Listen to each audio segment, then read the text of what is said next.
Praise God. Palakpakan natin si Jesus. Okay.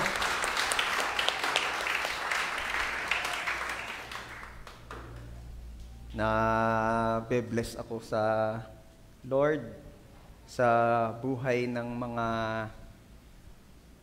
taga-worship team at ng media team at sa lahat ng naririto sa church. Kasi ako'y naniniwala na sa praise and worship pa lamang, grabing honor na ang ating naibigay kay God. Napakabuti ni Lord. Sarap namang ipagsigaw ang mabuti si Lord dahil tunay. Ano? Halimbawa, naka-live tayo. Kahirap kong i-announce na ako'y pogi. Bakit? Dahil hindi ako sigurado. Ang asawa ko sigurado. Ang mga anak ko nag-aalangan pa. Takot lang pag ako may hawak na sandok. Pero yung ipagsigawan mong si Lord ay mabuti, ay walang makakapigil doon sa pagsigaw ng iyon. Bakit? Tunay eh. Tunay. Siya nagsasabi ng Diyos ay mabuti. Amen? Sige nga, palakpakan ulit natin ng the best. Ang Diyos na mabuti. Lord, you deserve the glory and the honor because you are good. You are worthy to be praised. Praise God. Bago po ako magsimula ng aking isi-share,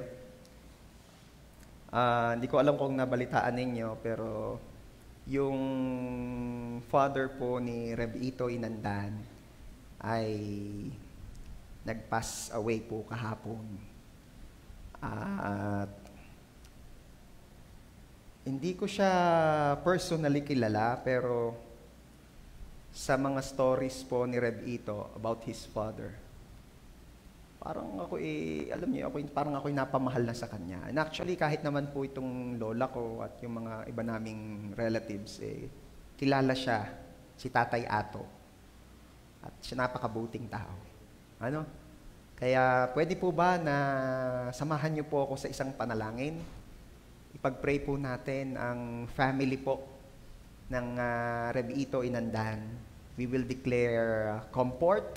We will declare joy na sa kabila nung nangyari ay patuloy pa rin pong ang goodness ni God ang kanilang makita at alam kong yun ang nakikita nila.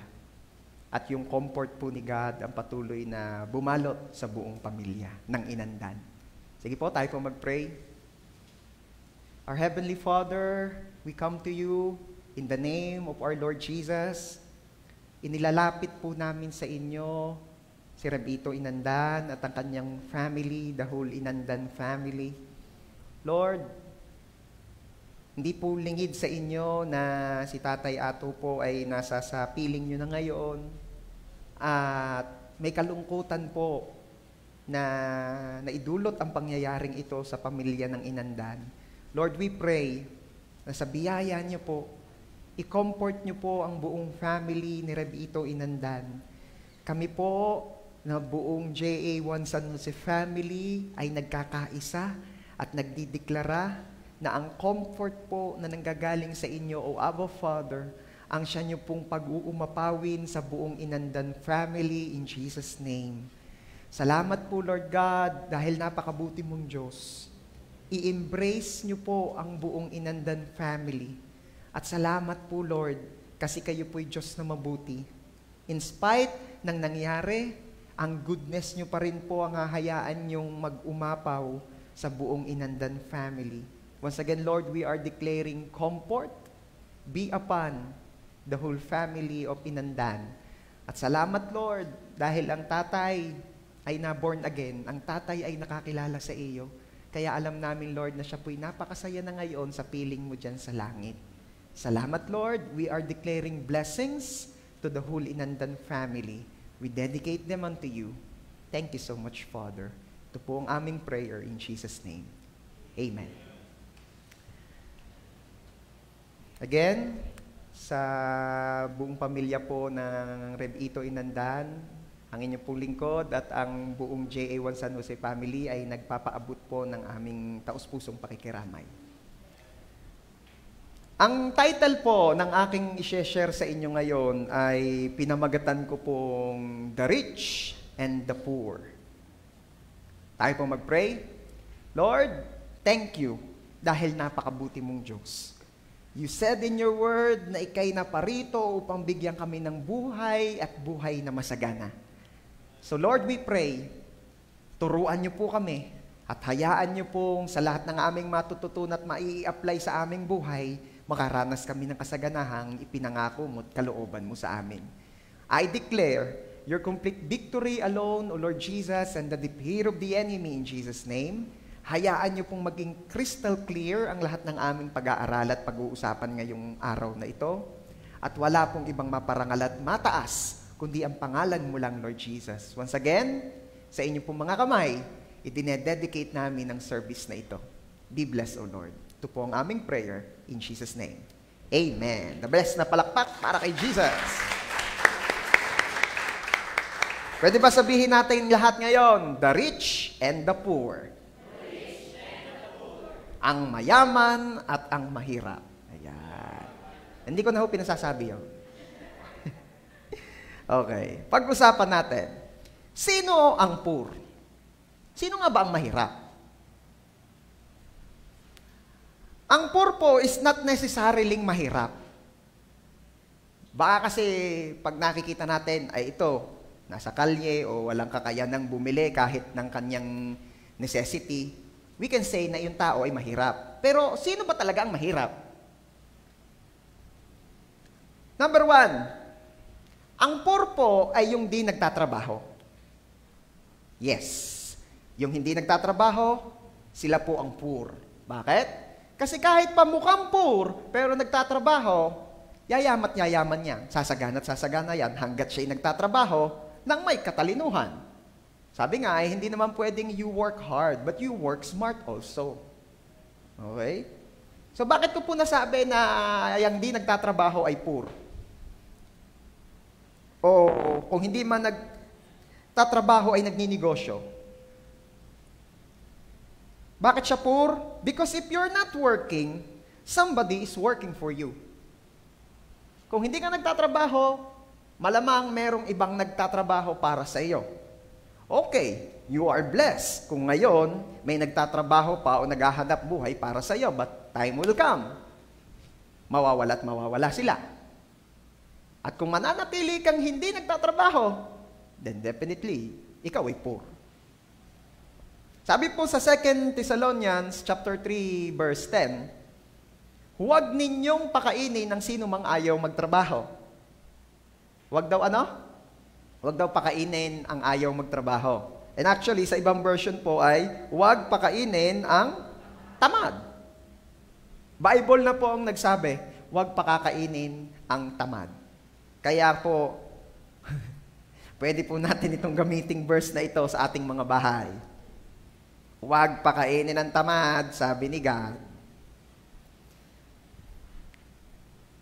Huwag pakainin ang tambay. Pastor, kung sino pa nga ho, yung tambay lang sa amin, sila pang malakas kumain.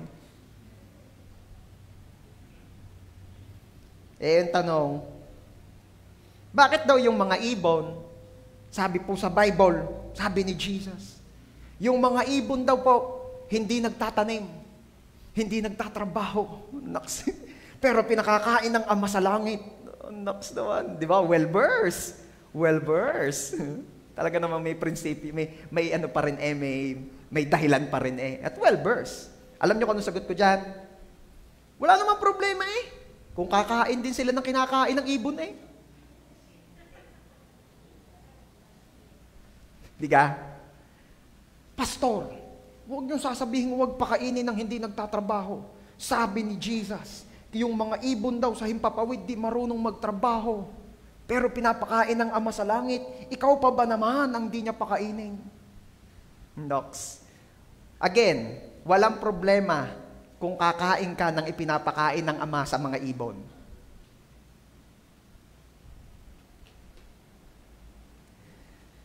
Kung gusto mo kumain ng pagkain ng ibon, edi sige, huwag ka magtrabaho.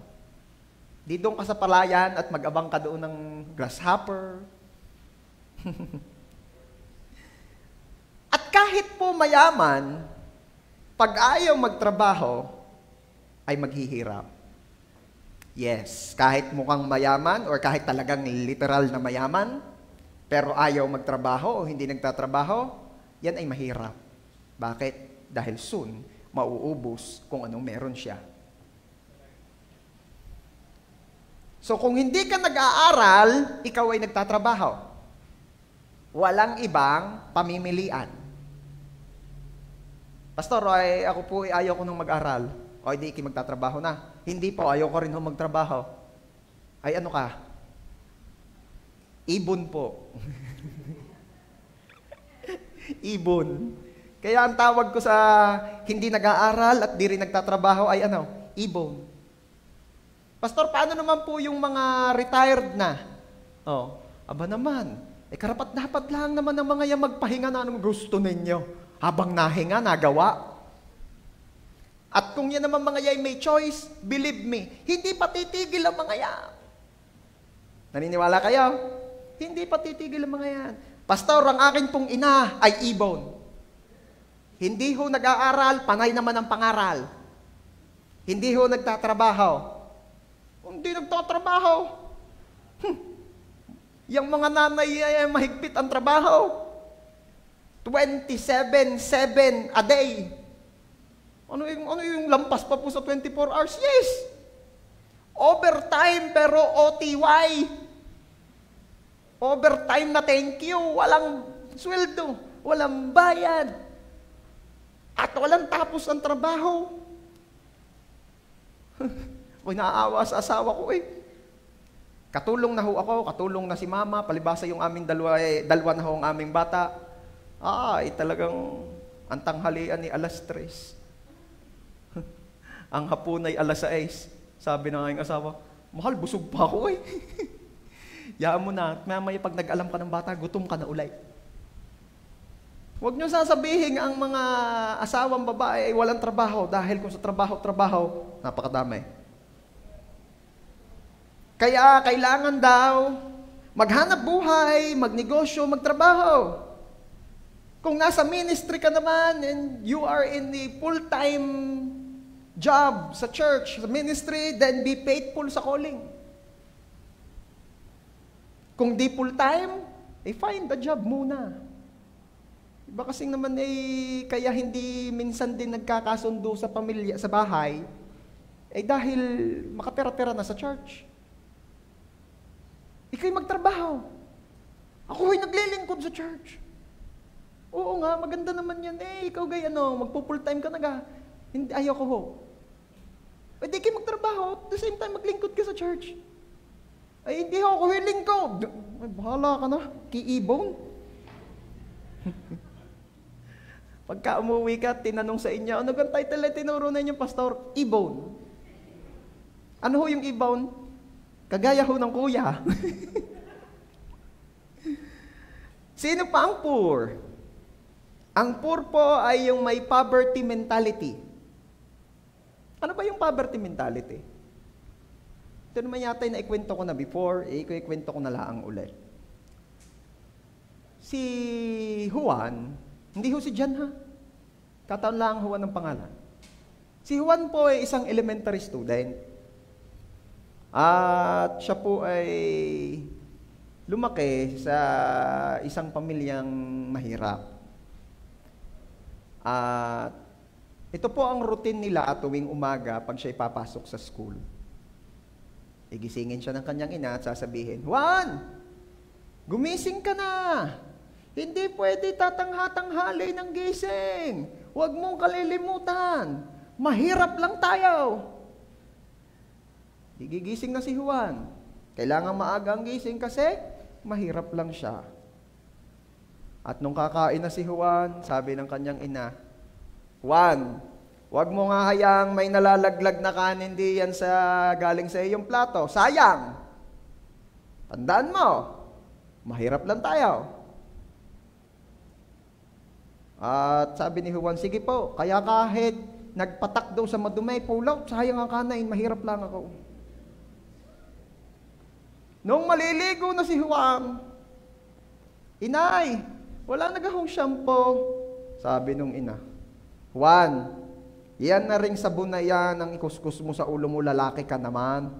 Maikli naman ang buhok mo. Nadadry na ho, inay, ang aking anit eh. Lagi na lang akong sabaw.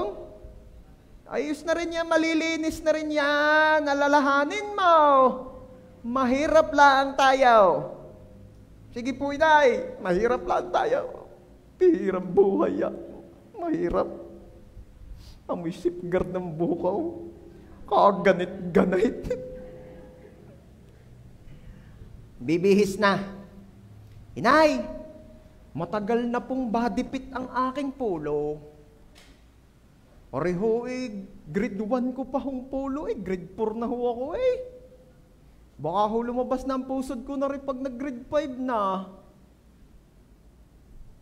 Alam ko naman pong mahirap lang tayo. Kailan kaya po ako magkakapulo ng bago? Anak, wag na munang mapaghanap. Alam mo naman, opo, mahirap lang po tayo. Ayun, alam mo naman pala Opo. Kung aalis na, inay, hihingi po sana akong pambaong. Binigyan. Inay, pamasahe laang ho, are. Paano ho ang aking pang-recess? Sabi nung ina. Digi, kaya nga madami ang baon mong kanin. Di kumain ka na rin ng kanin sa recess. Paghatiin mo na lahat, magtira ka ng pantanghalian. Nagbibinata na yung anak. Kakahiya naman ho kanin naman ho lang lagi recess ko. Di man lang ho kung makatikim nung binabalik. Habol ko ho ang balat ng mga cream o doon sa basurahat. Binabaligtad ko na lang ang balat, makatikim ho ako nung. Anak, mahirap lang tayo. Opo, siya, sige po. Sige po, ako po'y hahalik na. Nakaalis na po ako. At nung medyo hindi pa kalayuan, sumigaw uli yung ina, Anak! Po! Huwag mong kakalimutan! Mahirap lang tayo! Opo, inay. Hindi ko po makakalimutan. Mahirap lang po tayo. Itinatak yun ng magulang sa isip ng bata, kaya yung bata lumalaki na ang alam niya, mahirap siya. Anong tawag dyan? It's poverty mentality. Alam nyo, kahit paglaki, dala yan. Paano ba lang masasabing may poverty mentality yung tao? Pag laging gustong makalibre. Hindi ka po wise ang ganun, pastor? Hindi. Yang gusto makalibre, yan ay may poverty mentality. Kasi, bakit gusto mong makalibre? Because you're believing that you are not able. Or, alam mo namang able ka, pero ayaw mong mabawasan ka dahil mahirap ka lang. Kung kinukusa kang ilibre, that's good. Yan ay blessing. Pero yung lagi na lang magpapalibre, yan ay poverty mentality. Yung gustong laging siya ang makakakuha at hindi magbibigay, that's poverty mentality. Ano ho ang mahihita ko diyan, pastor? Ano ang atin? Ba't laging atin? Naalala ko po yung dalawang elementary school sa lugar ng probinsya, sa bukid. Ayan. Pinagre-report po kung ano yung improvements o nangyayari sa kanilang mga schools, kaya merong reporting, may documentation, may picture. Yung isa, sabi ng principal, kung ano talaga yung nangyayari, yun ang ipapakita natin. So, pinicturan, ang mga bata, nagtsatsaga, kahit sira na yung mga table, pinagyayaman. Talagang nakita yung isang table, sira na, may pinagpakuan, nire-repair. Pinagyayaman kung anong meron. Yun namang isa, sabi ng principal, Garine, ipunin ng mga bata sa ilalim ng puno ng malaking mangga. At doon, kunyari tayo nagkaklase, picture at yun ang isesend natin. Bakit?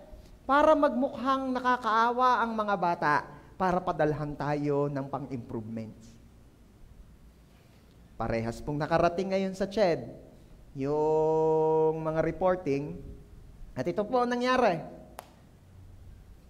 Yun pong unang school na nagpadala ng kung ano man ang nangyayari talaga at nakita doong pinagyayaman nila kung anong meron sila, aba, pinadalhan ng extra budget, pinadalhan ng pampagawa ng isa pang building, pinadalhan ng mga pambili ng mga bagong upuan at wag ka, pinagawa ng computer laboratory, may computer na ang mga bata. Ano po, pastor, nangyari doon sa isang school? Sabi, nung nag-check, napagalitan pa ho yung principal. Sabi, bakit? Alam naman ho naming may classroom kayo. At di ka naman yan naka-record.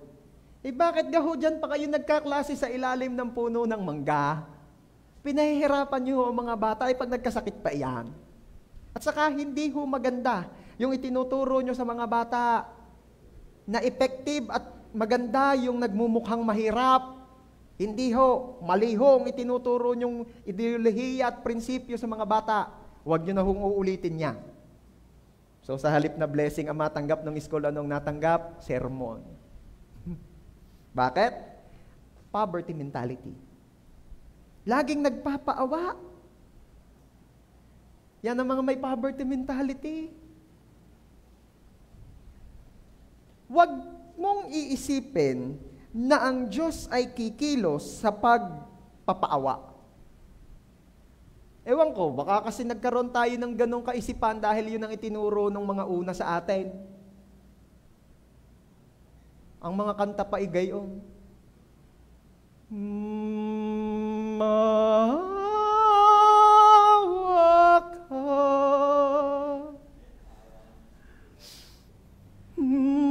maawa ka sa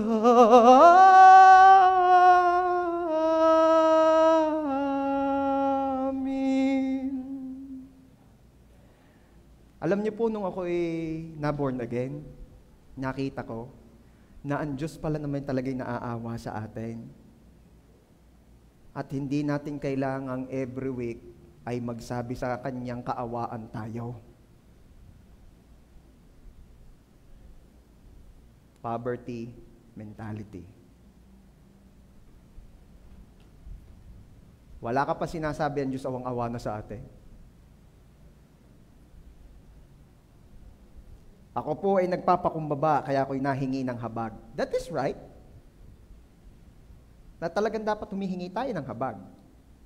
Pero kailangan ding maging clear sa atin na si Lord is God of mercy. Ang habag niya ay readily available. Kailangan mo lamang i-access, tanggapin, i-receive by faith. At hindi mo kailangang masyadong magmakaawa dahil ikaw ay hindi alipin, ang turing at tingin sa iyo ng Diyos ay anak. Nakakita ka na ng anak na nagmamakaawa sa magulang? Inay, pahingi naman po ng baon. Maawa ka. Baka mahampas mo pa.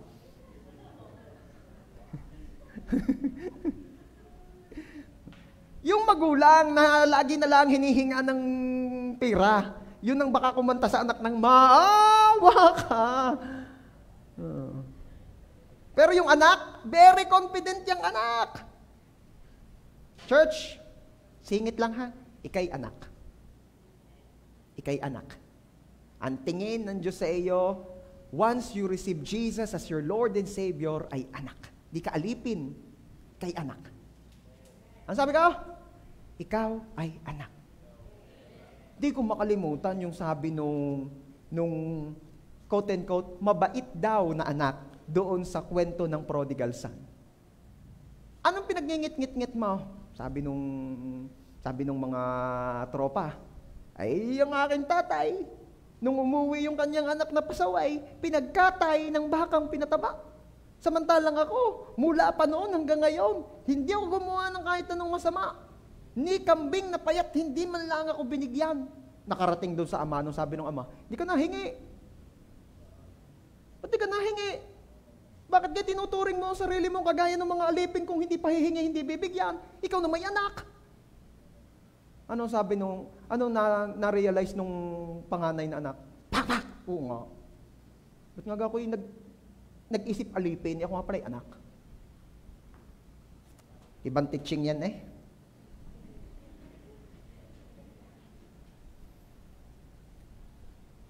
Ang Diyos po ay hindi kikilos sa iyong pagmamakaawa. Ang Diyos po ay kikilos ayon sa iyong pananampalataya.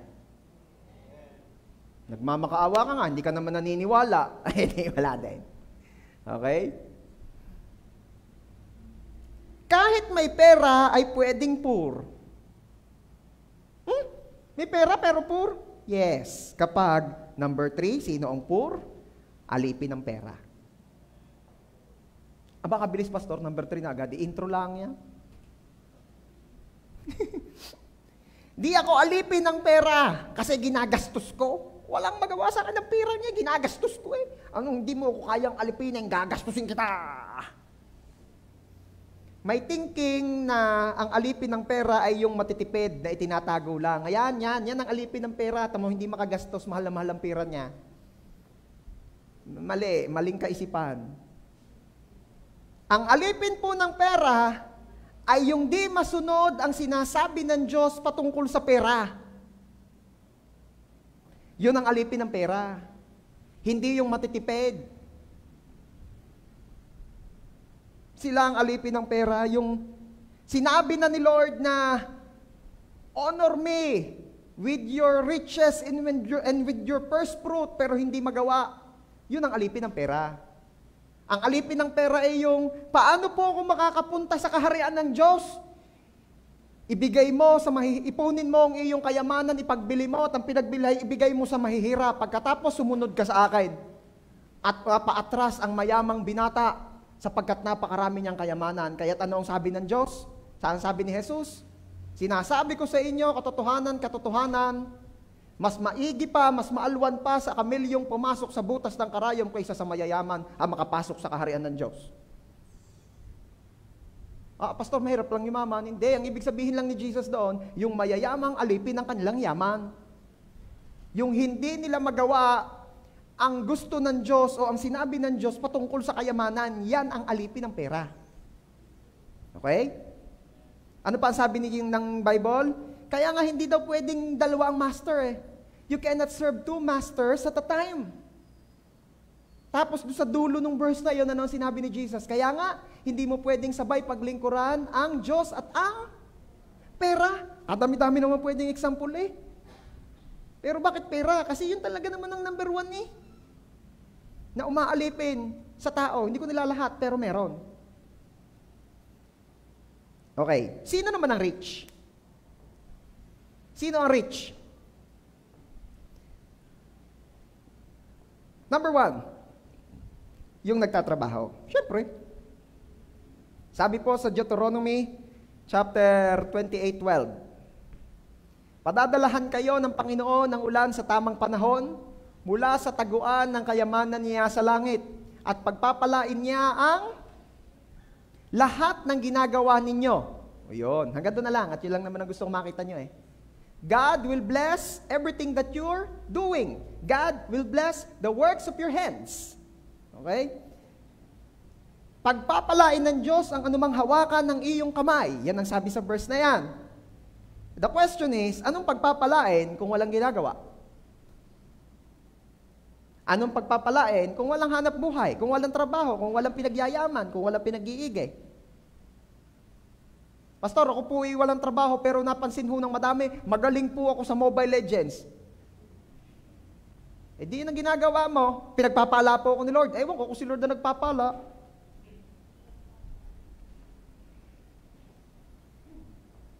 Sino pa ang rich bukod sa nagtatrabaho?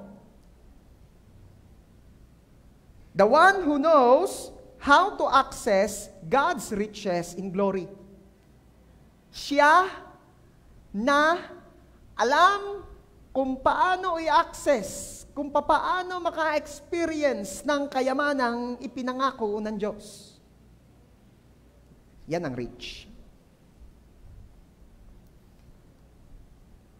Sila po yung pwedeng malugi, hindi exempted sa pagkalugi, pero bumabawi. Diba? Sila po yung pwedeng bumagsak, pero nakakabangon. Kasi di siya mahirap sa kanyang isip at puso. Alam niya ang salita ng Diyos at ang prinsipyo kung paano tumanggap sa kaharian ng Diyos. Sila ang rich. Okay? Sabi mo nga dyan sa katabi mo, ikaw ba ay rich? Anong sagot? Sabi po sa Genesis chapter 8, verse 22, habang nagpapatuloy ang mundo, may panahon ng pagtatanim at pag-aani. May taglamig at may tag-init, may tag-ulan at may tag-araw, at may araw at may gabi. Hanggat meron daw lupa, hanggat narito ang earth, hindi daw mawawala ang mga bagay na sumusunod. Ano daw yon? Pagtatanim at pag-ani, taglamig at tag-init, tag-ulan at tag-araw, araw at gabi. Ibig sabihin, kung alam mo itong mga prinsipyong ito, definitely you are rich. Ano ba yan? Pag-usapan natin ang pagtatanim. Ano ba ang pagtatanim? Ang pagtatanim po ay simply pagbibigay. Okay? Huwag mong itatanim talagang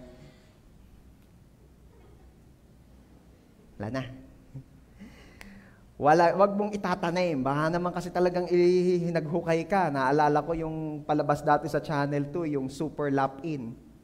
Ewan ko kung inabot nyo yun. Ako kasi, yun ang mga panahon ko, yung Super Lap-In. Abay, nagtanim ng buto ng manok eh.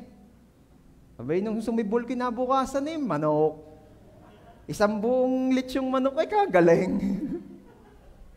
Ay, tawa ng tawa do, benta sa akin. Ito na.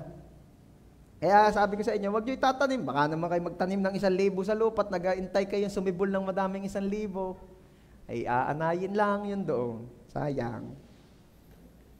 Sabi po sa Luke chapter 6 verse 38. Yan, ang pagtatanim ay pagbibigay. Luke chapter 6 verse 38, mga magbigay kayo upang bigyan din kayo ng Diyos. Ibabalik sa inyo ng sobra-sobra at umaapaw ang ibinigay ninyo, sapagkat kung paano kayo magbigay sa iba, ganun din ang pagbibigay ng Diyos sa inyo. Ito po ang mga principles ng Bible.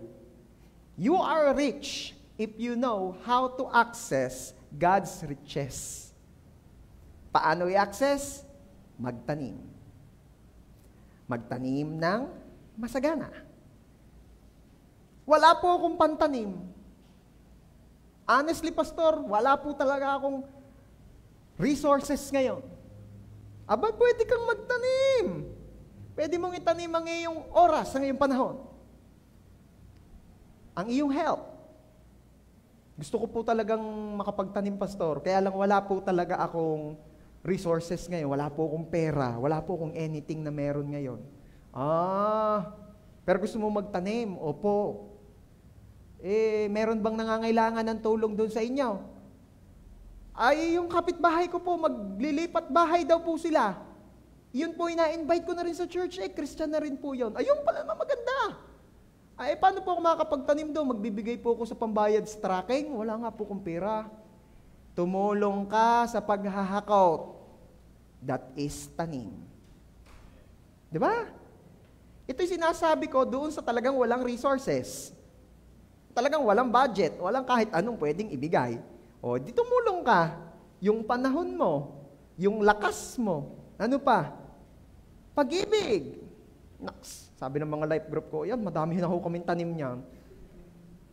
Ano pa? Awa, pagkain. Tuwan-tuwa doon sa mga lagi na lang nagtatanim sa amin. Tuwan-tuwa ako. Wala naman sigurong nalungkot nung tinataniman ka. Ano? Malungkot po ako, Pastor. Bakit? Lagi po akong binibigyan. Kakaiba ka sa lahat. Ako'y tuwan-tuwa. Meron pong nagtatanim sa amin ng napakasarap na sampalok. Sabi ko ako'y nahihiya nang tumanggap at halos tuwi na lang kami magkikita nitong taong ito. Ayaw kong pangalan at si Lord ang magbabalik sa kanya ng marami. Tuwi na lang halos kami magkikita, tinataniman kami ng sampalok. Nakasarap-sarap. Kaya sabi ko, tuwing ako'y nakain, kada butil, Lord, I declare blessings sa nagtanim. Tapos butil ulit, I declare blessings sa nagtanim. Kaya talagang napakadami ko ng declaration nung una iisip ko'y per buto ang declaration, per buto. Aba, nagbigay nung nakarai seedless. Di, pakyawan na. Kung kuhanin ko, kung kainin ko, diretsuhan Talagang sungot na lang natin tira sa Sampalok.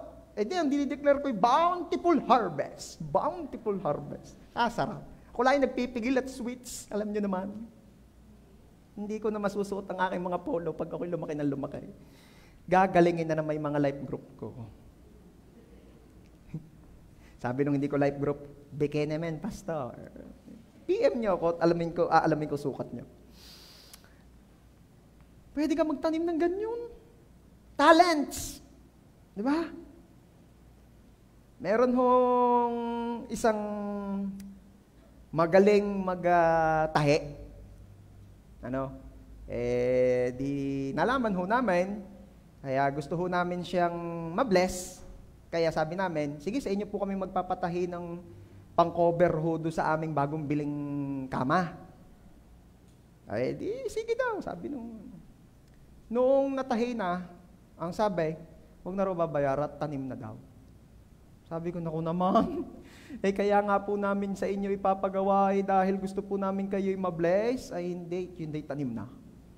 Matindi. Sabi ko sabihin, kahit talent, pwede mong itanim. Anything. Mag-inventaryo ka. Check mo, ano bang meron ka? Pwede mong itanim yan. Hindi ko makakalimutan nung minsan, may activity sa church and on the spot, sinabi nung pastor, magtanim ka dyan sa katabi mo ng kahit anong meron ka. Wala naman ako. Ako na may high school student noon ano ganun mong ibibigay ko? Naalala ko, meron akong itago-tago doon na di ko na maalala kung anong title nung kanta. Yun yung lyrics ng kanta nakasulat sa magandang papel. Tinatago ko at di ko kabisado. Christian song. Yun lang ang dala ko Di na ibinigay ko doon sa katabi ko. Yung katabi ko naman, ang binigay niya sa akin yung Giordano niyang belt. Binigay sa akin, sabi ko, kalaki naman Kung may payat na batang-bata pa, mama na yung nagtanim sa akin. Alam niyo palibasay authentic, hanggang ngayon, buhay pa yung belt. Ako na ilang taon lang ako noon, 14 years old. Ngayon, 21 lang ako. Ilang taon na? 7 years? Grabe! Ba't kayo natawa? 31 na ho ako, 31. 17 years, napapagtanto ko ngayon lang. Buong-buo pa yung sintrong. Nagagamit ko pa. Hindi ko lang naman laging gamitin. At syempre, medyo matanda na naman yung itsura at yung design. Pero hindi ko makakalimutan yun. Iniisip ko kung paano umuwi yung nagtanim sa akin Gurig hanggang ngayon yun. Yung belt ang itinanim sa akin, katindi. So that's pagtatanim, pagbibigay. Okay? Ano pa? Alam nyo ba that the seed is the only way for harvest to come? If you want to experience harvest, kailangan magtanim. Kahirap ka naman na mag-expect ng ani nang walang tanim. Meron ka ganang kilala o nakita, tumayo sa gitna ng kaparangan at naghihiyaw. Pagka isang araw, ako'y may anihing palay din Sabay umalis na. Wala ka naman nakitang naghasik, nagkabuta, wala kang nakitang nagpatanim, wala. After ilang buwan, bumalik yung may-ari at nasabi, ako'y magpapaani na. Ano mga sa isip mo? Naku, may problema ito, may problema. Bakit? Nag-expect na nga hindi naman nagtanim. Alam nyo, yun ay totoo. Kahit sa buhay ng mga Kristiyano. Marami nag-expect. The Lord will bless me, the Lord will bless me. Yes, the Lord will bless the works of your hands and the Lord will give you harvest kung ikay nagtanim. Isa lang po ang layunin ng binhi. Ano ang layunin ng binhi? Dumami. Mark chapter 4, verse 26 to 27. Ang kaharian ng Diyos ay gaya ng isang taong naghahasik ng binhi sa lupa. Ang paghahari ng Diyos ay maitulad sa kwentong ito. May isang taong naghasik ng binhi sa kanyang bukid. habang nagtatrabaho siya sa araw at natutulog sa gabi, ang mga binhing inihasik niya ay tumutubo at lumalago. Kahit na hindi niya alam kung papaano. Sino ka ho rito, yung nung nagtanim ka, ibinabantayan mo yung tanim mo? Nagtanim ka halimbawa ng buto ng mangga, yung kayo talagang binantayan mo, may CCTV pa. Titingnan ko kung paano ito sisibol. Titingnan ko, babantayan ko kung anong pwede kong itulong. Kaya nung nakita mo na umulpot na at lumalabas na yung cotyledon, hindi ko alam kung ang mangga ay monocot o dicot. Sino makakatulong sa akin? Pastor, ano yung monocot at dicot? Wag na, hindi ka na makakatulong. Dicot ang mangga. Ayun, sabi nila, dicot daw, dicot. O, edi yan na. Nakita mo nahihirapan yung cotyledon na lumabas. Kaya yung inalis yung balat ng mangga. Kaya lang dahil sa pangingialam mo, napilas yung cotyledon. Lalong hindi sumuloy. Anong punto ko? Bakit ko yung kinikwento? Pag ikinagtanim, pababayaan mo na ito. Makita mo yung nasibol na, makita mo yung nalago na, mamay nakita mo yung nabunga na. Sino may gawa nun? Si God. At dahil walang ibang layunin ang binhi, kundi ang dumami, kundi ang mamunga. Isang sigurado sa kaharian ng Diyos, sisibol at lalaki ang binhing itinanim. Yun ay sigurado. Ano ang sabi ng Diyos kanina doon sa verse sa Genesis? Hanggat may mundo, hindi mawawala ang pagtatanim at pag-aani. Okay? Ano pa? 1 Corinthians chapter 3 verse 6 to 7. Sabi ni Pablo, ako ang nagtanim, si Apollos ang nagdilig, ngunit ang Diyos ang nagpapalago. Kaya't hindi ang nagtatanim o ang nagdidilig ang mahalaga, kundi ang Diyos na nagpapalago. Okay? Si Lord po ang nagpapalago, kaya ay sigurado na once ikay nagtanim, yan ay lalago at ikay aani. Bakit? Si Lord ang nag-aalaga. Okay. Sino po ang mga excited na magtanim? Pwede ba palakpakan mo si Jesus? Parang kakaunti. Hindi ako excited. Sino excited? Umani. Amen. Okay.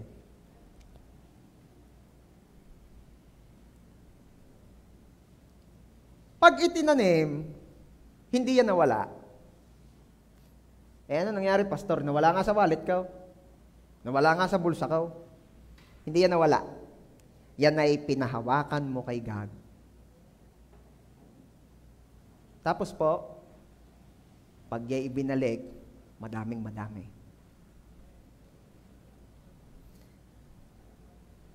Ano pa?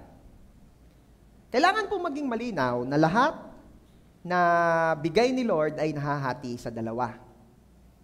Again, lahat ng binigay ni Lord nahahati sa dalawa. Lahat ng nare-receive mong blessing from God, nahahati sa dalawa. Ano yung dalawang yon? Pangbinhi at pangkain. Mahalaga ito. 2 Corinthians chapter 9 verse 10. Siyang nagbibigay ng binhi sa magsasaka at ng tinapay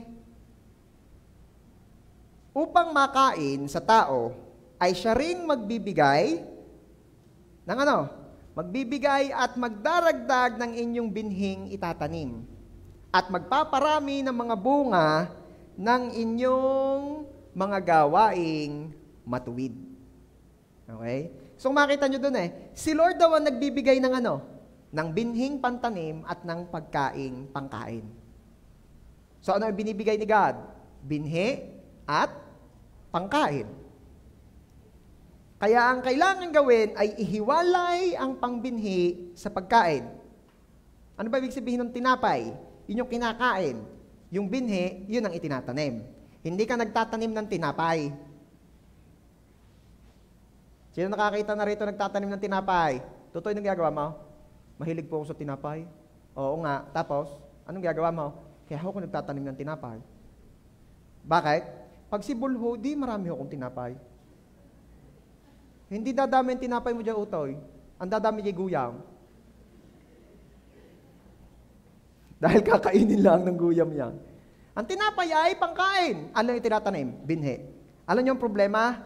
Nagkakamali. Minsan ang binhi, kinakain. Kaya walang ani. O minsan naman kaya nag-short kasi tinapay, itinatanim.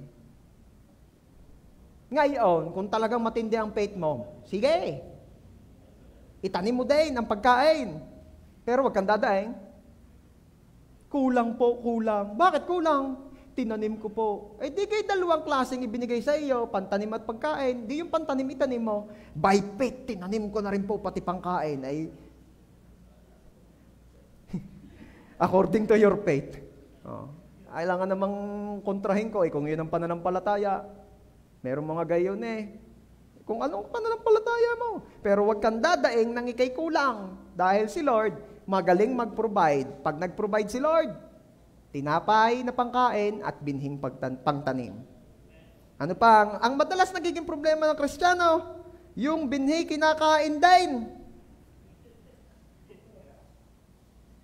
Kaya ang bilin, wag kainin yung sunod diyan.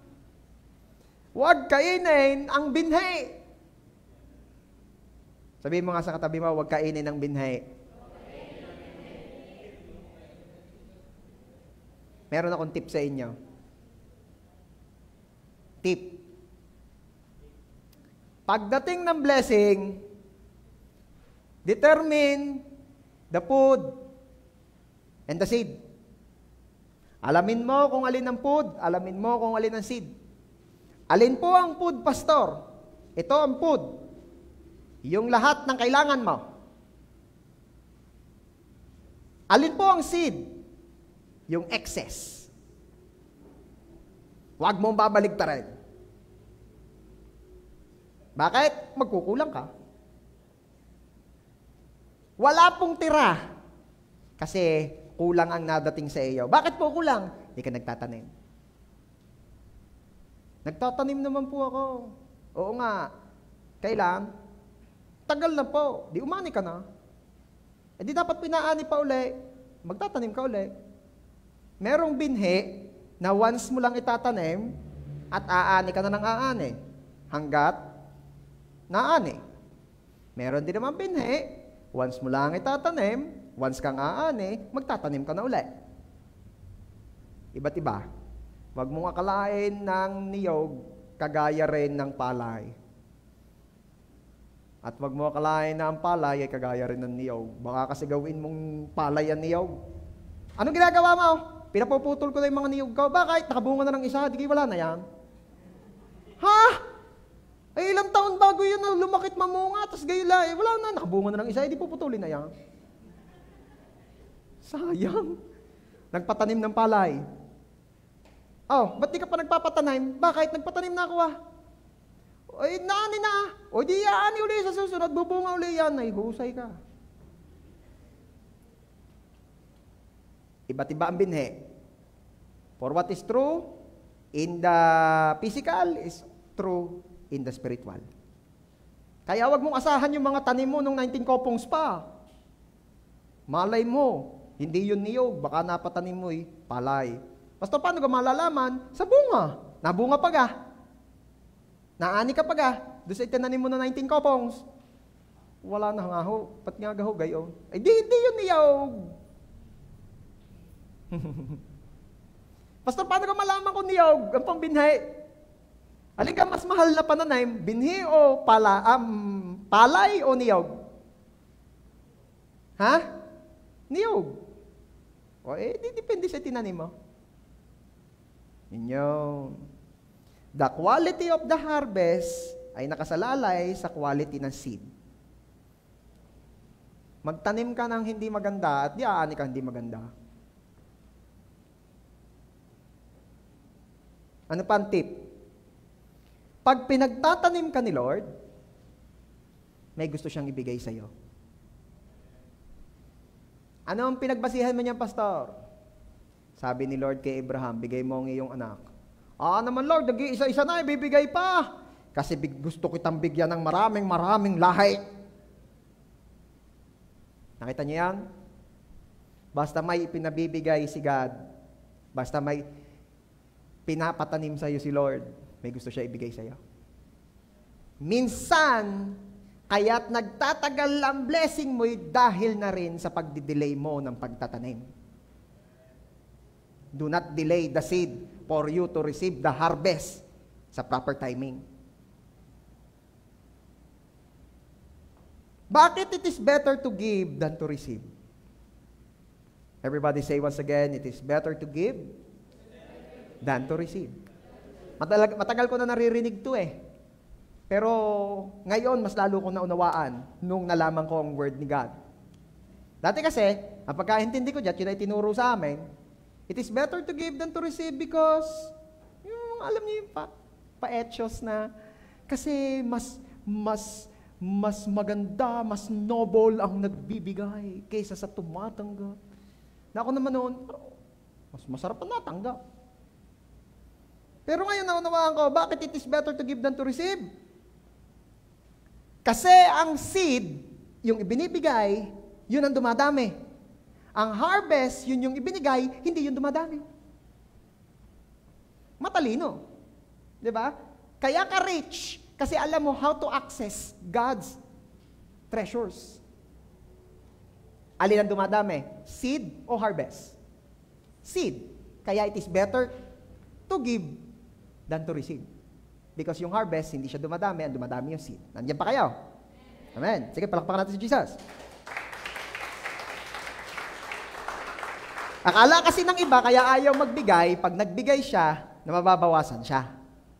Meron po ako isang nakausap, yun ang pagkaunawa daw niya nung una. Sabi niya, Pastor, talagang yun ang pagkaunawa ko nung una, pag ako nagbigay ako nababawasan. Hindi ko maintindihan. Di ko malunok. Yung sinasabi, tinuturo ninyong pag ako'y nagbigay, ako'y nadadagdagan pa. Ay hindi kita ko'y nababawasan eh. Pero nung sinubukan ko at nanampalataya ako, naunawaan ko na, tunay nga pag ako'y nagbibigay, hindi ako nababawasan, ako'y nadadagdagan pa. Kaya ako'y blessed ngayon. Blessed naman talaga eh.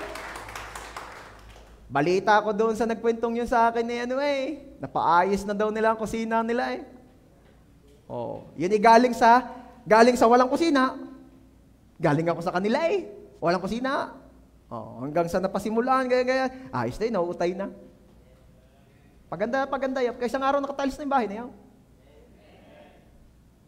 Tapos ipakikisamihan, naka-aircon. Di doon kami tutulaw. Huwag nyo kami re-report. Okay.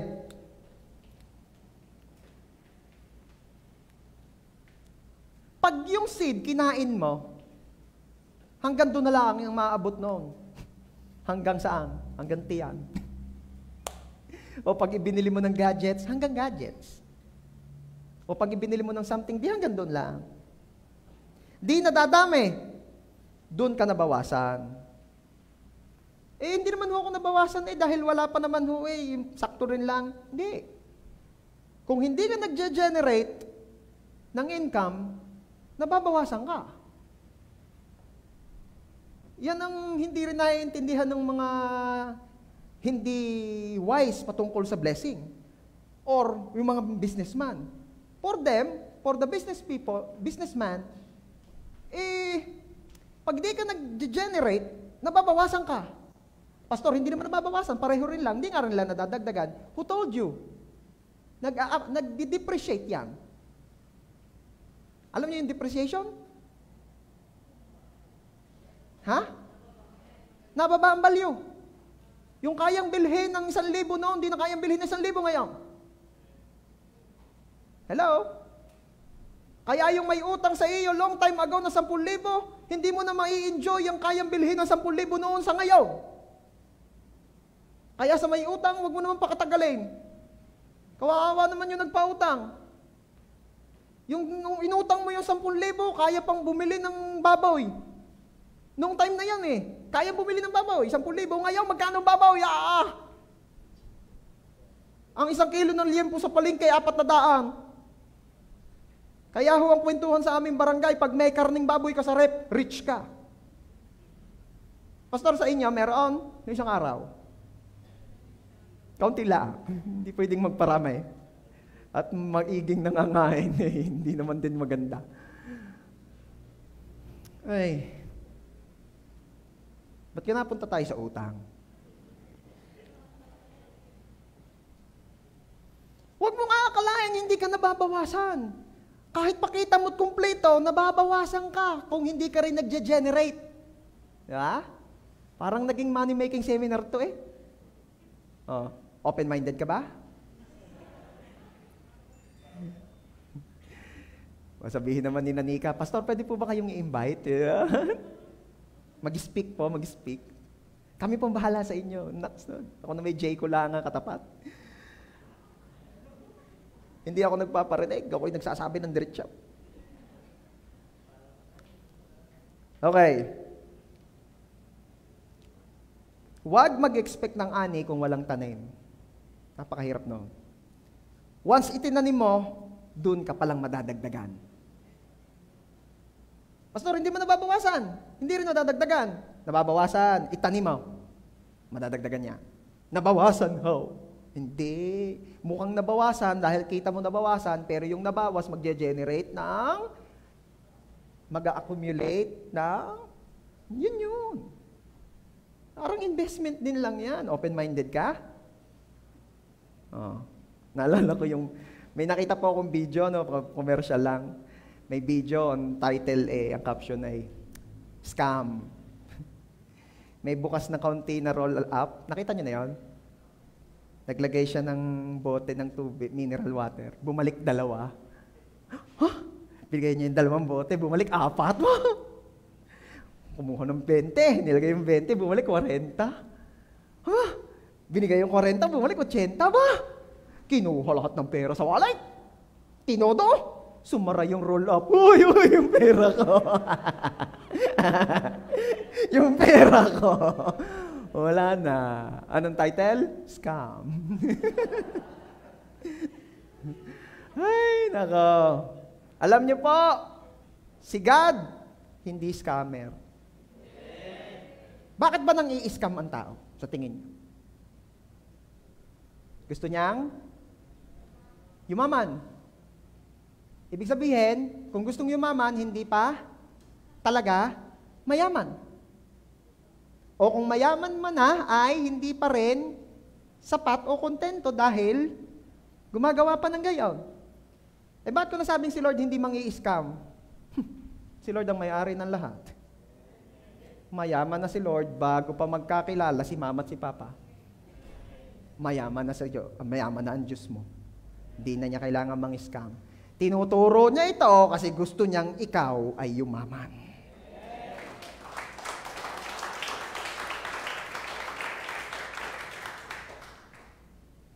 Our need is in the seed. May pangangailangan ka? Sino may pangangailangan dito? Taas ang kamay ng may pangangailangan dito. Kahit yung mga nasa kanilang tahanan, kita ka ni Lord. Lord, kita niyo ho yan, talaga matindi pangangailangan. Taas na taas ay. Sige, baba na po natin. Okay lang yan. Hindi naman laging needs ang pangangailangan mo eh. Naalala niyo yun, pag nagpe-pray kami mag-asawa, Lord, salamat po for providing our needs and also our wants. Anong pinagbasihan mo nun, Pastor?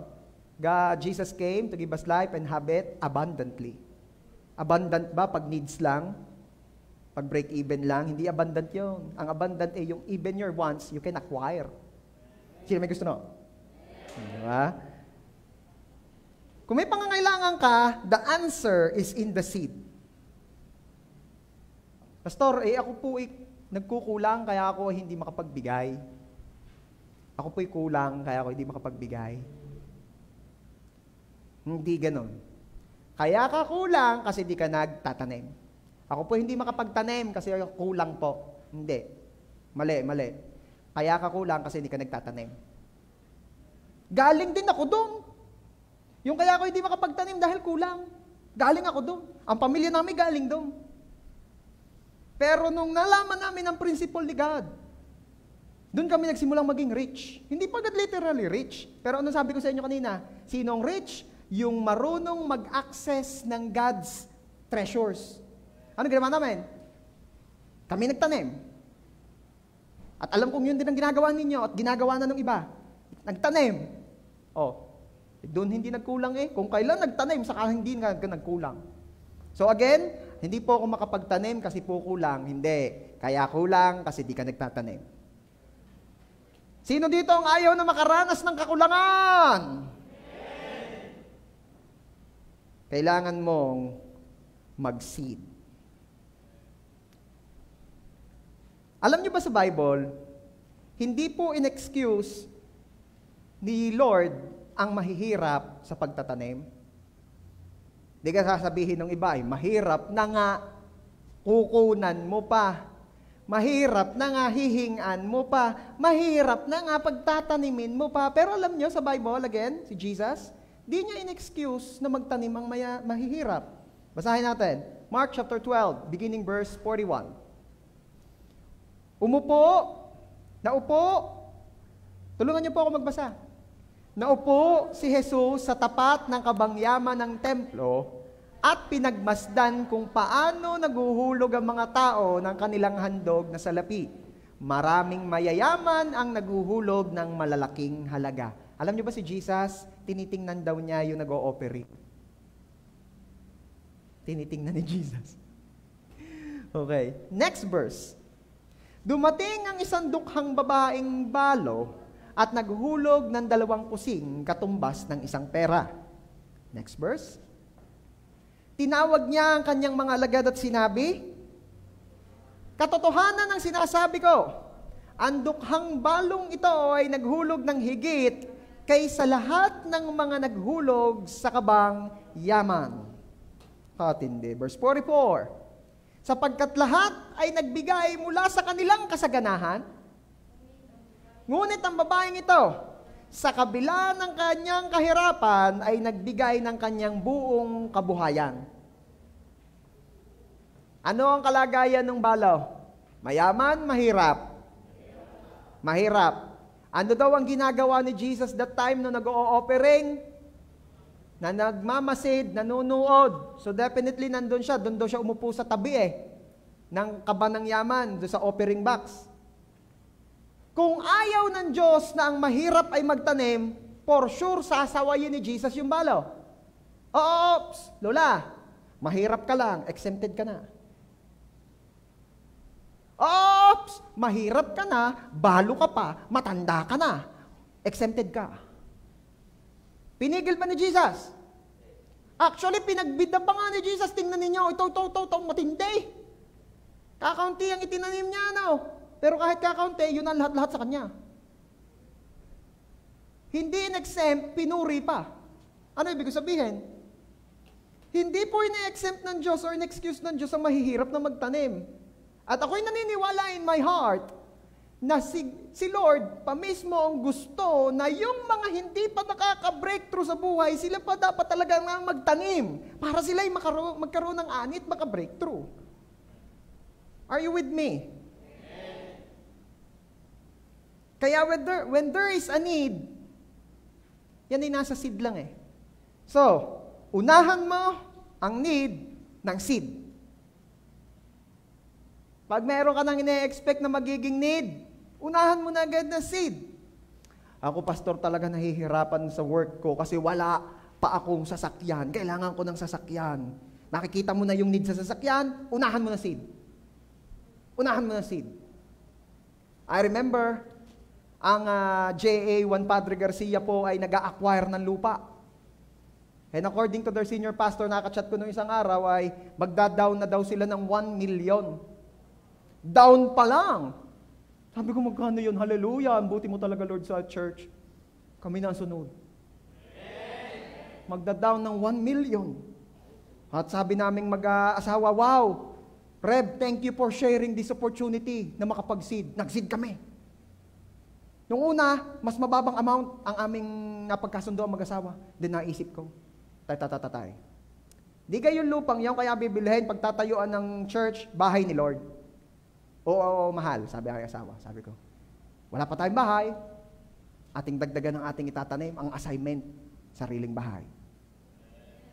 Sabi ng aking asawa, gusto ko yan. Sige, dagdagan natin. Yun, biyaya ng Lord na isend na namin kanina. Bakit kayo sinasabi? Need namin na ibahay eh. O di inunahan namin na seed.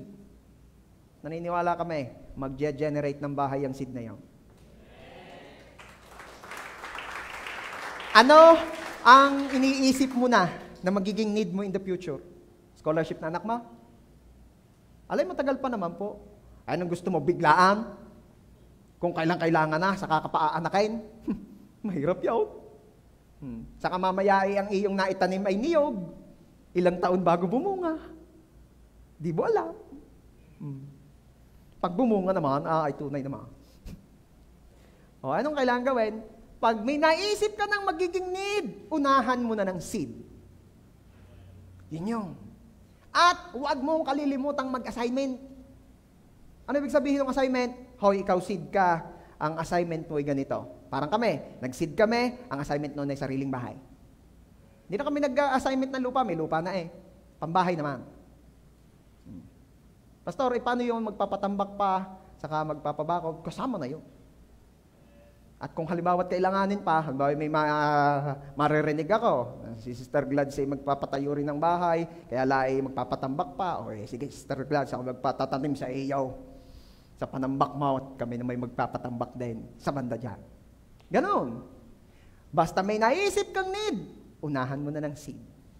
Sabihin mo dyan sa katabi mo, pag may naisip kang need, unahan mo na ng seed.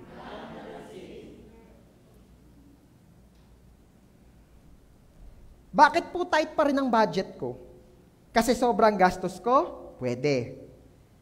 Paano kung ang gastos ko po ay sakto lang pero tight pa rin ang budget ko? Kasi ang tanim mo ay kulang pa sa need mo. Kaya dagdagan mo ang iyong tanim para lumabi sa iyong need. Kaya nagpapang-abot kasi sakto lang. Bago pa dumating ang need, mag-seed na. Ito'y para sa kalusugan ng pamilya ko, ito'y para sa pag-aaral ng anak ko, ito'y para sa lupa't bahay ko, sa sasakyan ko. Yung iba, Lord, pahingi po ng bagong testimony. Ngayong year 2021, pahingi po ng bagong testimony. Ano ang sasabihin ng Diyos sa iyo? Taniman mo. Taniman mo. Lahat ng dakilang kilos ng Diyos sinimulan sa tanim. Mula Old Testament. Paano nakaranas si Abraham na maging ama ng lahat ng bansa? Nagtanim siya ng anak. Paano nakaranas ang 5,000 lalaki nung time ni Jesus na maka-experience kumain ng sobrang dami pang tira? Mayroong isang batang nagtanim ng kanyang lunch. Lagi nagsisimula sa nagtanim, tas dakilang bagay ang nangyari. Paano nangyari na kahit hindi Israelita, kahit hindi Hudyo, ay naging anak ng Diyos? Nagtanim ng anak ang Diyos. At umani siya ng napakadaming anak. And that includes us. Sige, palakpakan natin ng Diyos. Bawat dakilang kilos ng Diyos ay nagsimula sa tanim. Gusto mo ng testimony ngayon 2021? Taniman mo yan. We will start the year right. Alam niyo, nagpe-pray ako, Lord, ano po ituturo ko? Paano po namin masisimulan ng tama ang taon? Aral ako ng aral. How to start the year right. Paano masimulan ng tama ang taon? Ito ang sinasabi ng Diyos sa akin. Teach them na magtanim. Para habang lumalakad sila ngayong year 2021, habang binabagtas ng church ang year 2021, nag-generate ng ani ang tanim na noong January pa lang. This is how to start the year right. Magtanim. Huwag kang mabuhay sa tanim ng kahapon. May mga tao na ramdam pa ang itinanim nila noon, gayong umani na ito. Merong ganyan. May tanim na umani na, di mo rin lang naman na-realize. At merong tanim na nakaani na, nag-e-expect ka pa rin ng ani, nakaani ka na nga, kaya ayaw mo magtanim kasi nag-e-expect ka pa ng ani doon. Hindi, magtanim ka na uli. Magtanim ka na magtanim. Sino po rito ang gusto maging lifestyle niya ang pag-ani? May sasabihin ako sa iyo, gawin mong lifestyle ang pagtatanim. Yun lang ang magiging way mo para maka-experience ka ng lifestyle ang pag-ani. Gawing lifestyle ang pagtatanim. Intentional po ito, church. You are always looking for opportunities na makapagtanim. Nabalitaan namin, merong nagpapagawa ng bahay na friend namin, tinaniman namin. Nabalitaan namin, yung isang friend namin, kahit pandemic, nagpakasal na. Hindi na kami nakapunta, dahil hindi man nga makakapunta hindi uubra, tinaniman namin. Bakit ganon? We are looking for opportunities. Bakit? Because we are doing yung pagtatanim a lifestyle. Bakit? Because we want to experience din yung lifestyle ng pag-ani. And yes, we are enjoying yung lifestyle din naman ng pag-ani. Ano? Sino may gusto ng ganon? Gawin mo lifestyle ng pagtatanim. Kaya, para umani ulit, ay kailangan magtanim ulit. Kaya sa halip na humingi ka ng kung ano-ano kay Lord, anong pinakamagandang hingin? Ang hingin mo ay pangbinhi. Ganito ang sabihin mo, Lord, bigyan po ninyo ako ng pangbinhi. Pwede ba sabihin natin yon? Lord, bigyan niyo po ako ng pambinhi. Lord, paramihin po ninyo ang aking binhi. Yan ang mga mayayaman. Nahingi, hindi lang ng blessing, nahingi ng pantanim. Yan ang mga rich. Sabi mo nga dyan sa katabi mo, congratulations, rich ka. Huwag mo nakakamayan, ha? Doon naman sa kabila, sabi mo, congratulations, rich ka. The seed is demanding a harvest. The seed will demand harvest for you. Alam mo, pag nagtanim ka, hindi mo na kailangan ulit-ulitin kay God. Lord, nagtanim ako. Lord, nagtanim ako. Oo naman. Bigay naman, Lord. hindi mo madadaan si Lord sa mga bigay naman. Hindi. Bakit? Because your seed will demand harvest for you. Again, Genesis chapter 8, verse 22. Habang nagpapatuloy ang mundo, habang may mundo, hindi rin matatapos ang pagtatanim at pag-ani. Hanggat may mundo, aani ka pag nagtatanim ka. Ano sabi ko? Hanggat may mundo. Oo. Kaya wag kang mag-alala, wag ka nang mag-demand kay God na, Lord, ako'y nagtanim, wag na. Trabaho yan ang seed mo. Yung seed mo ang magsisisigaw, Lord, gawin mo na kung anong dapat gawin sa akin. Hindi ako mananatiling binhi. Di ba? Ako ay mag-generate ng blessing sa nagtanim sa akin. Hindi mo trabahong mag-demand ng harvest. Ang seed ang magdidemand kay God. Lord, kita mo na ang nagtanim sa akin. May verse pa, sabi, silang mga nagtatanim ng lumuluha ay aani ng may kagalakan at masagana. Nagtanim mo, Lord. Sabi nung seed, Lord, ay, kita mo, Lord. Yan ang trabaho ng seed. Yan ang nangungulit kay Lord. Gusto mo kang marami ang nangungulit kay Lord para sa iyo? Dagdagan mo pa ang seed mo, kapatid. Make it a lifestyle. Make it a lifestyle.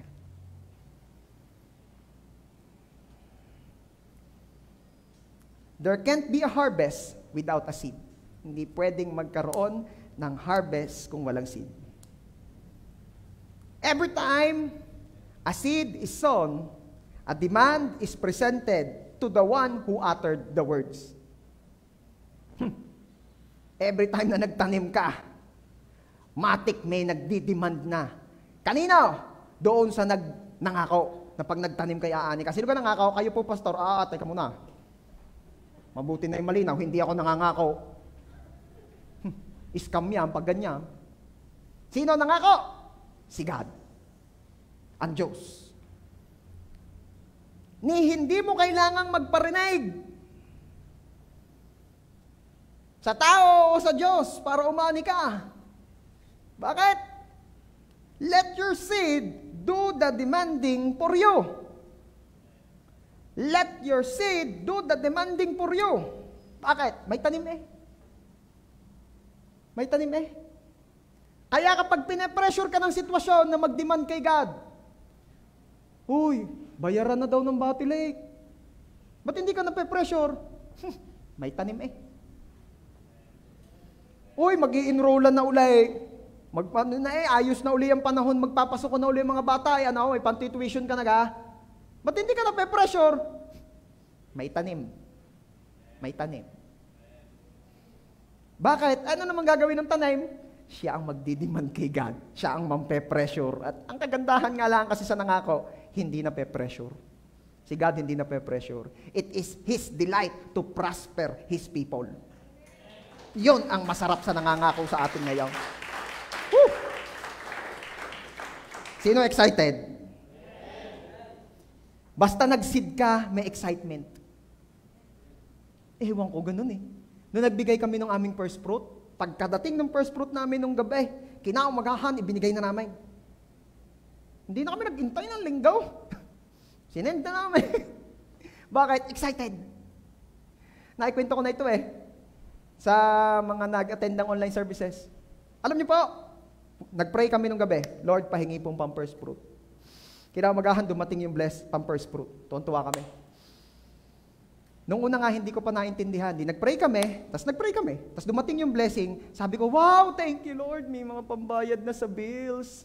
Sabi ng asawa ko, thank you Lord, may pang-first fruit na. Sabi ko, first fruit nga pala. First fruit nga pala. Pero sabi ko, hindi, ilalaban ko to. Kasarap gastusin hindi ka nakakita ko na sa inyo, anong katangian ng first fruit? Masarap gastusin. Kaya nga siya'y masarap gastusin, pagkatanggap mo, huwag mong patagalin sa iyo dahil masarap nga siyang gastusin. Ito gumaganan-ganan yan. Your first fruit is waving. So, for God's glory, ito kinikwento ko lang kasi may lesson sa dulo. Binigay namin.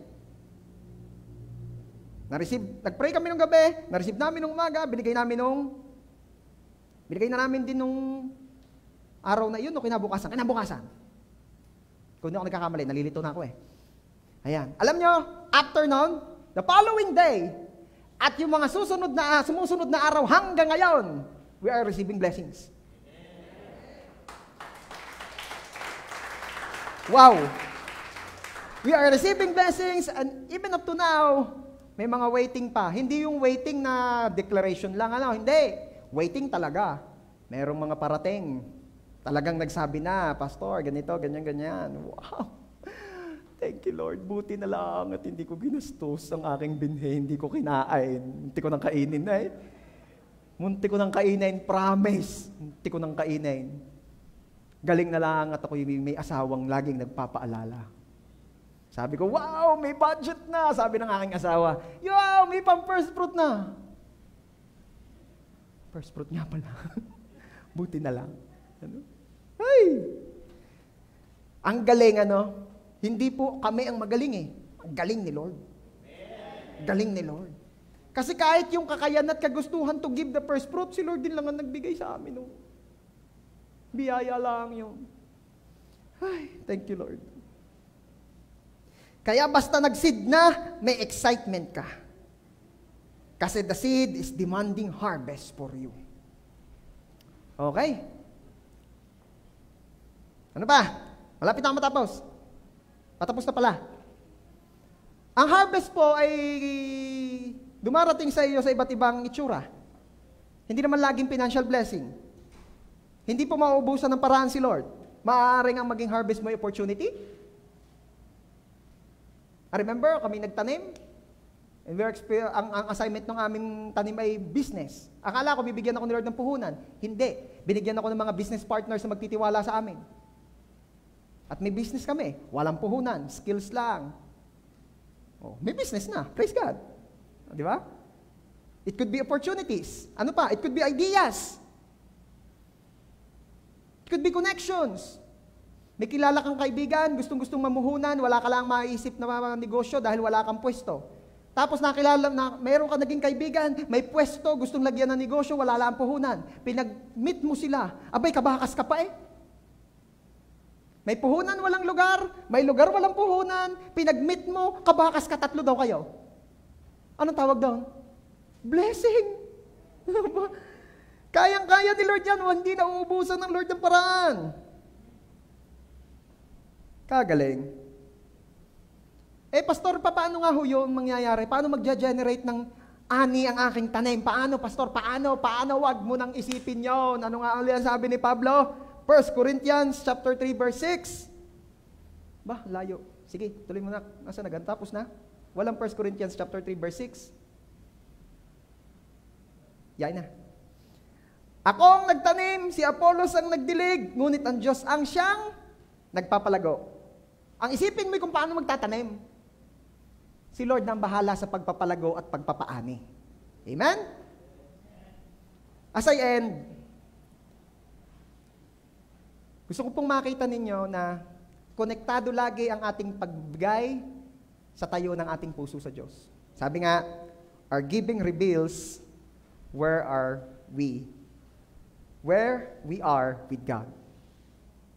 Ang pagbibigay mo ay nagpapakita kung nasa na ba kayong antas ng relasyon ni God. Sabi po sa Matthew chapter 6 verse 21, sapagkat kung nasaan ang iyong kayamanan, naroon din naman malalagak ang iyong puso. Tingnan mo kung saan mo ginagamit ang iyong kayamanan, malamang nandun ang puso mo. Kaya, kung nasa kaharian ng Diyos ang puso mo, ay nandun ang kayamanan mo. Kaya ang pagbibigay ay nagpapakita rin kung nasa ang puso mo. At kung wala sa kaharian ng Diyos ang puso mo, nalulugi ka ng malaki. Bakit? Kasi wala kang inipon sa daratnan, lahat ay naipon mo sa iiwan din naman. Last verse for today, Matthew chapter 6 verse 20. Sa halip, mag-impo kayo para sa inyong sarili ng mga kayamanan sa langit, kung saan ang bukbok at ang kalawang ay hindi makapaninira, at kung saan ang mga magnanakaw ay hindi nakapanluloob at nakapagnanakaw. Amen. Sino ang poor? Sino ang rich? Now you know. Ang rich, nagtatrabaho, and actually yung nagtatrabaho, ay sinabi pa rin ni Lord sa kanyang salita. Sa madaling salita, ang rich. They know how to access God's riches. At isa sa specific na paraang itinuro sa atin ay pagtatanim. How to start this year right? Simulan mo sa pagtatanim. Pakita mo, iparamdam mo kung sino ang priority mo, kung nasa ng puso mo. Na kay God, nasa kaharian niya, nasa cause niya. Kaya ka magbibigay, hindi dahil gusto mo lang mabless, kasi kasama na talaga yon. We want to give because we want to honor the one who is due to receive all the honor. Walang iba kundi ang ating Diyos. Lahat ng gustong parangalan ng Diyos ngayong umagang ito, pwede bang mainyayahan kang tumayo at bigyan mo ng the best na palakpak si Jesus?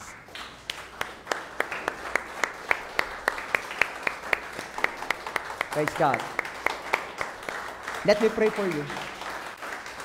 Lord, marami pong salamat once again sa opportunity ito na makarinig ng iyong mga salita. Mapag-aralan namin ito. Thank you, Lord God. Lord, thank you for revealing unto us today kung sino talaga ang totoong poor at kung sino ang totoong rich. Lord, thank you sa pagtuturo niyo po sa amin on how to access your treasures dyan sa kalangitan, on how to experience the blessings na ipinangako mo sa amin. Lord, humihingi po kami ng pangsid.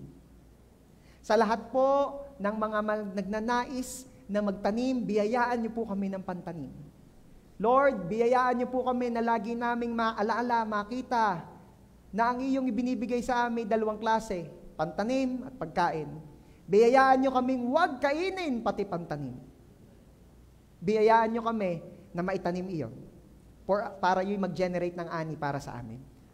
Lord, we pray na sa lahat ng mga gusto kang parangalan sa pagbibigay ng aming mga unang bunga o first fruit, at hindi pa namin nare-receive yon, Lord, we pray, biyayaan niyo po kaming ma-receive na iyon upang ito ay maibigay na namin at upang maparangalan ka namin.